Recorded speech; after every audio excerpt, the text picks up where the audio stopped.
Bonjour, bienvenue sur notre page.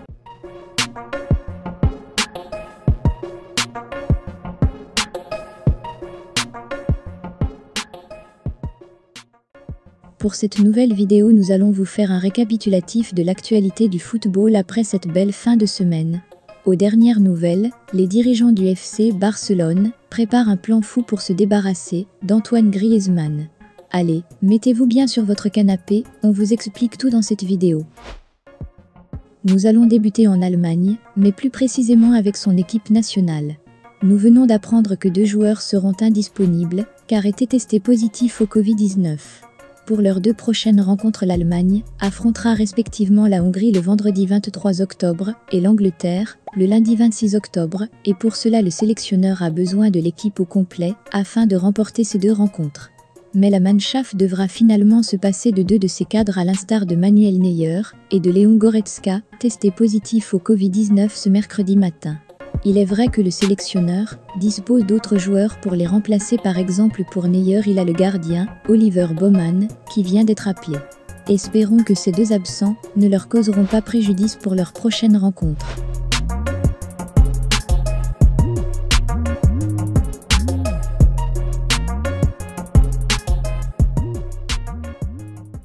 Passons à l'actualité footballistique avec les nouvelles d'un entraîneur qui serait sur le point de trouver un nouveau club après avoir été licencié. Remercié par la nouvelle direction de Chelsea, le 7 septembre dernier, le technicien allemand se retrouvait libre sur le marché des transferts et est prêt à prendre les devants pour son avenir. Pour la petite histoire, il a été licencié pour un mercato estival jugé négatif par la nouvelle direction qui lui reproche ses choix, et précisément celui de ne pas recruter Cristiano Ronaldo.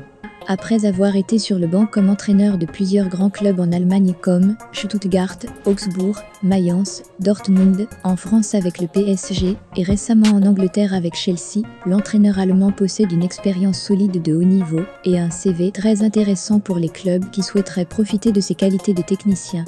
Pour le moment, plusieurs médias s'accordent à dire que le Bayern Munich plaît beaucoup à Tuchel et que le club allemand y a déjà pensé à lui faire une proposition, bonne chose pour lui qui souhaite retrouver un club de haut niveau le plus vite possible.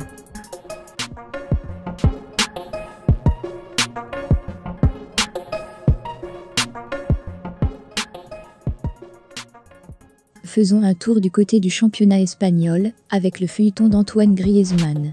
Arrivé au FC Barcelone le 11 juillet 2019 pour un montant record de 120 millions d'euros en provenance de l'Atlético de Madrid, Antoine Griezmann s'était engagé jusqu'en 2024.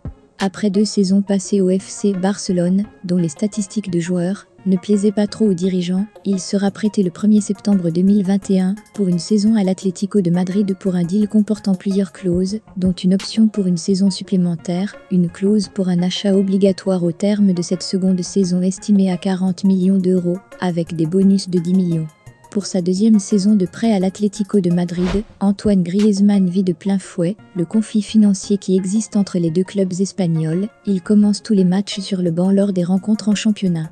La raison de mise à l'écart de l'international français n'est pas sportive ou à ses performances, mais plutôt due à une clause dans le contrat du prêt signé en 2021 qui prévoit un paiement de 40 millions d'euros par l'Atlético de Madrid au FC Barcelone si Griezmann joue au moins 45 minutes, dans 50% des matchs pour lesquels il est disponible.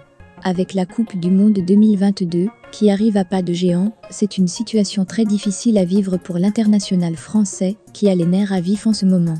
De son côté, le FC Barcelone ne pense qu'à tirer un gros profit financier sur Antoine Griezmann, pour cela qu'on s'est débarrassé de lui, ils se sont tournés vers les clubs anglais, avec un objectif principal de le vendre le plus rapidement possible, afin de signer un gros chèque. Plusieurs écuries anglaises ont tâté le terrain à l'instar de Manchester United.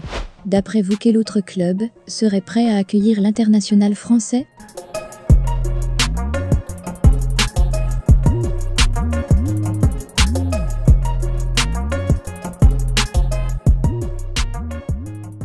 On finit avec l'équipe nationale de France, d'où Olivier Giroud se montrait très cash à propos de la hiérarchie chez les Bleus après son retour. En conférence de presse, il a souligné que Didier Deschamps m'a expliqué tout simplement qu'il y avait aujourd'hui une hiérarchie établie en équipe de France. Pour cela, Giroud a promis de la respecter et a rappelé que jouer pour l'équipe de France est son souhait et qu'il va apporter un plus et faire ce qu'il sait faire de mieux. Fin de citation. Avec 41 buts au compteur en 72 sélections, Olivier Giroud est le deuxième meilleur buteur de l'équipe de France devant Michel Platini, Benzema, Antoine Griezmann et Kylian Mbappé pour cette nouvelle saison au Milan AC. Il a déjà inscrit 9 buts et délivré 12 passes décisives de performances remarquables pour son âge.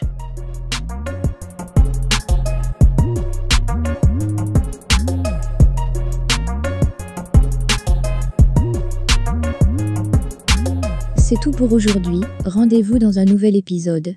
N'oubliez pas de partager, de vous abonner et activer la cloche de notification pour ne pas louper nos prochaines vidéos.